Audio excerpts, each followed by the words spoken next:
Hello दोस्तों, कैसे हो सभी। चलो आज हम एक टीजीटी पीजीटी के लिए इम्पोर्टेंट टॉपिक पढ़ते हैं, बाइनोमियल थ्योरम। ये टीजीटी पीजीटी के लिए बहुत इम्पोर्टेंट टॉपिक है और जितना इम्पोर्टेंट है उसके मुकाबले बहुत ज़्यादा इजी है। इससे मतलब 2 से 4 क्वेश्चन हर बार आते हैं। 2 क्वेश्चन तो आएंगे ही आएंगे, 3 भी आ सकते हैं, 4 भी आ सकते हैं। चलो इसकी शुरुआत करते हैं। देखो, एनसीआर सब जानते हैं क्या होता है। एनसीआर का मीनिंग क्या होता है, मतलब हम अगर हमारे पास एन ऑब्जेक्ट्स है तो उनमें से हम आर ऑब्जेक्ट्स कितने तरीके से चुन सकते हैं वो बताता है, उनकी संख्या एनसीआर। एनसीआर निकालते कैसे है, factorial N upon factorial of N minus are into factorial r. ठीक है, चलो देखो ये बेहद बेसिक बात है। ये तो सभी तुम मतलब ये तुम्हारी पढ़ने की नहीं पढ़ाने के है। एन सी जीरो की वैल्यू क्या होती है, एन सी जीरो की वैल्यू होती है 1। से निकाल के देखिए अगर आप कितना आएगा, फैक्टोरियल एन अपॉन आर की वैल्यू क्या है यहाँ पे 0, factorial N upon factorial of N minus 0 into factorial 0। ये कैंसिल आउट हो जाएगा, फैक्टोरियल 0 की वैल्यू 1 होती है। इसी तरह एन सी एन की वैल्यू क्या होती है, एन सी वन की वैल्यू एन होती है, डायरेक्ट याद रखो। और एन सी एन की वैल्यू क्या होती है, 1 होती है। और एन सी आर किसके इक्वल्स टू होता है, N C N minus R. चलो इसे प्रूव करके देखते हैं। एन सी आर किसके बराबर होगा, factorial of N minus are into factorial R. और ये N C N minus R किसके बराबर हो जाएगा, factorial N upon N minus R, इसका factorial into factorial N minus R. ये किसके इक्वल टू हो जाएगा, फैक्टोरियल एन, एन से एन कट जाएगा, आर का साइन क्या हो जाएगा, positive, factorial N into factorial of N minus R. तो ये और ये बराबर ही तो है, ठीक है। अब बाइनोमियल एक्सप्रेशन होता क्या है, ऐसा एक्सप्रेशन जहाँ दो डिफरेंट टर्म हो। ठीक है, उसने क्या लिखा, टू डिसिमिलर टर्म, जैसे x प्लस वाई की power something, x plus 2y, x square plus 1 upon x square. ऐसा नहीं कह सकते कि तुम x प्लस एक्स, ये तो फिर जुड़ जाएगा नहीं, फिर इसमें मतलब ये बाइनोमियल एक्सप्रेशन नहीं बचेगा। तो बाइनोमियल एक्सप्रेशन आया सबकी समझ में। चलो हम तो बाइनोमियल एक्सप्रेशन पहले से ही जानते हैं। बाइनोमियल एक्सप्रेशन हम अक्सर यूज करते आए हैं। क्या, a प्लस बी की पावर 0 क्या हो जाएगा, 1। a प्लस बी की पावर 1 क्या हो जाएगा, a plus B. A plus B का होल स्क्वायर क्या हो जाएगा, A square plus 2ab plus B square. ये फॉर्मूला एक प्रधानमंत्री मोदी ने भी बताया था।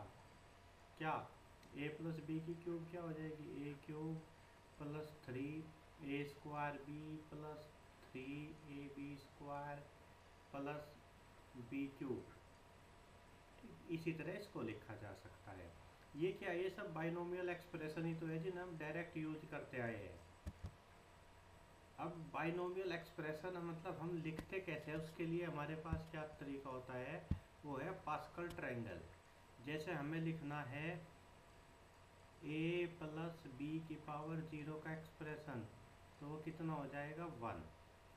हमें एक्सप्रेशन लिखना है a प्लस बी की पावर 1, तो वो कितना हो जाएगा, a प्लस बी, ए का भी कोफिशिएंट 1, बी का भी कोफिशिएंट 1 1। अगर हमें लिखना है एक्सप्रेशन a प्लस बी का होल स्क्वायर, तो वो कितना होगा, a square plus 2ab plus B square, मतलब कोफिशिएंट 1 2 1। तो कैसे, यहाँ क्या आएगा फिर 2, ये 2 का अच्छा आया, इन दोनों को जोड़ दिया। ठीक है, अगर हम इसी तरह एक्सप्रेशन लिखना हो हमें a प्लस बी की क्यूब का, तो वो कितना आएगा, a क्यूब। अब दूसरी टर्म का कोफिशिएंट क्या होगा, इन दोनों का सम, 1 का और 2 का सम कितना, 3 a स्क्वायर बी। और तीसरी टर्म का कोफिशिएंट क्या होगा, इन दोनों का सम 3, कितना हो जाएगा, 3ab स्क्वायर। और लास्ट टर्म का कोफिशिएंट 1 बी क्यूब।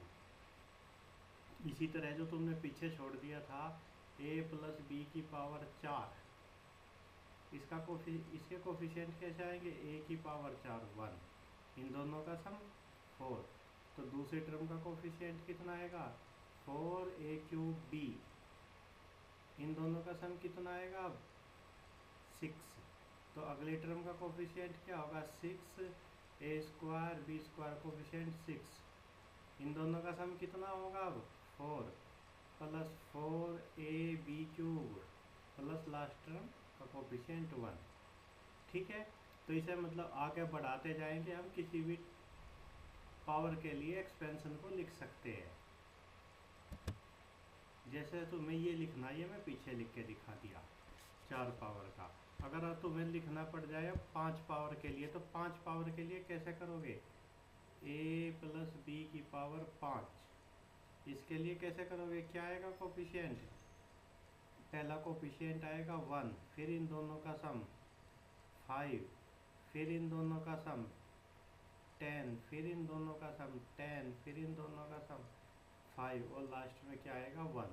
तो इसका एक्सपेंशन कैसे लिखेंगे हम, a की पावर 5 प्लस 5a की power 4b plus 10a³ b² plus 10a² b³ plus 5ab की पावर 4 प्लस b की पावर 5।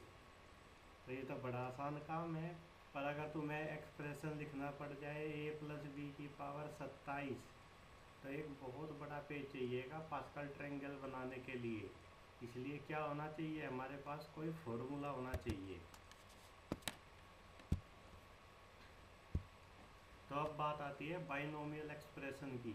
तो अगर हमारे पास x प्लस वाई का एक्सपेंशन निकला है, या हमें बाइनोमियल एक्सपेंशन लिखना है, तो हम उसे कैसे लिखते हैं, देखो हम क्या करेंगे, NC0 पहली टर्म का कोफिशिएंट NC0, और जो यहाँ सफिक्स में आया x की पावर उसे ही n में से घटाया, और y की पावर 0, NC1 x की पावर n-1, y की पावर 1, NC2 x की पावर n-2, y की पावर 2। यहाँ पावर जो घटेगी वो इधर बढ़ती जाएगी, जो सफिक्स में आएगा वही घटेगी। या इसे हम कैसे लिख सकते हैं, समेशन की फॉर्म में ऐसे लिख सकते हैं, x प्लस वाई की whole power n equal to summation r equal to 0 to infinity NCR x की पावर n-r y की पावर r। इसे हम बोलते हैं बाइनोमियल एक्सपेंशन। देखो तुम इसकी खासियत देख सकते हो, x और y की पावर जोड़ो तो हर बार क्या है, n ही है, या n-2 है तो 2 जुड़ेगा, 2 कैंसिल हो जाएगा। जब पावर n थी तो इसमें कुल कितनी टर्म आई, 0 वाली टर्म 1 2 3, कितनी टर्म आई, n प्लस 1 टर्म आई। ये बाइनोमियल एक्सपेंशन होता है, ये बहुत अच्छे से तुम्हारे समझ में आ गया। अगर हमें इसका एक्सपेंशन लिखना हो x प्लस वाई की पावर -n का, तो हम कैसे लिखेंगे, कैसे लिखेंगे, बिल्कुल वही तरीका है, क्या NC0 x की पावर n, y की पावर -y की पावर 0 प्लस, जैसे माइनस था तो माइनस को हम यहाँ ब्रैकेट के अंदर लाएंगे, NC1 x की पावर n-1 माइनस y की पावर 1, ऐसे ही लिखते चले जाएंगे। चलो अगर हम ये ले लें 2x प्लस 3y की पावर n, तो इसे कैसे लिखेंगे, NC0 2x की पावर n 3y की पावर 0, अगली टर्म NC1 2x की पावर n-1 3y की पावर 1 प्लस NC2 2x की पावर n-2 3y की का square dot dot dot dot, ऐसे इसके एक्सपेंशन को हम लिख देंगे। तो बाइनोमियल एक्सपेंशन लिखना तो बड़ा आसान काम है। चलो इसकी प्रॉपर्टी क्या है, वो कह रहा है कि द नंबर ऑफ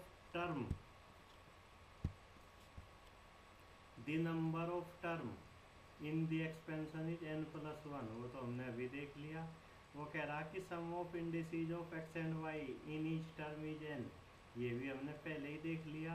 वो कह रहा कि जो बाइनोमियल कोफिशिएंट है, इन्हें हम बाइनोमियल कोफिशिएंट बोलते हैं। ये इक्विडिस्टेंस है from the beginning and are equal. जैसे NC0 NCN के बराबर, NC1 NCN-1 के बराबर। तो हम फॉर्मूला पहले ही देख चुके हैं। ये कैसे बराबर है, चलो यहाँ से दिखाता हूँ मैं तुम्हें। जैसे ये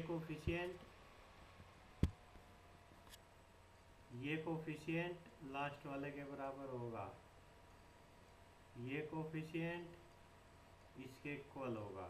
मतलब इधर दूसरे नंबर का, शुरुआत में जो दूसरे नंबर का कोफिशिएंट है वो लास्ट में दूसरे नंबर के कोफिशिएंट के बराबर होगा।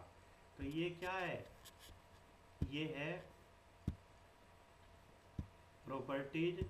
अब इसमें इम्पोर्टेंट टॉपिक आता है जिस पर अक्सर क्वेश्चन पूछा गया है TGT PGT में, जनरल टर्म। जनरल टर्म क्या होती है, कैसे हम बाइनोमियल एक्सपेंशन में जनरल टर्म निकालते हैं, इसको हम क्या देखेंगे, अगले लेक्चर में देखेंगे। इस बाइनोमियल थ्योरम को हम 3 लेक्चर में कंप्लीट करेंगे। इसके बाद तुम्हारा एक टेस्ट होगा, इसलिए अच्छे से समझने के लिए इसे सुनने के साथ साथ लिखो और फिर अपने नोट्स बनाओ। Thank you.